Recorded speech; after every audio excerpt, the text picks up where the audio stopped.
கண்டிப்பா 2 lakhs. ஏன் மச்சான்? ரெண்டு பசங்க பாத்தியா, ரெண்டு guys வந்து இப்போ இந்த இடத்துல இருக்குல்ல, கீழே வாங்க எப்படி இருக்கு இப்போ இந்த இடத்த பாட்டியன் பாட்டு தெரியலாம வேற அவனையா கூட்டு வந்து விட்டோம்னா வச்சுக்க, இப்படியே சொய் அப்படியே போய் அதுக்குள்ள விட்டுருவோம் மச்சான். அந்த ஃபர்ஸ்ட் வீடு தான்டா.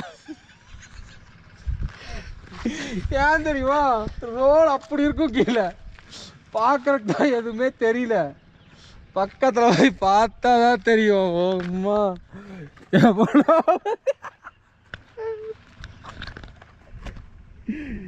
இதுவே இவ்வளவு தூரம் கட்டியிருக்கானுங்களே அப்படியே எனக்கு ஒரு மாதிரி ட்ரெயின் ஆகும். நல்ல சூப்பர் கார்ஸ் எல்லாம், சூப்பர் கார்ஸ் எடுத்துட்டு வந்தா நம்ம ட்ரெயின் ஆகும்.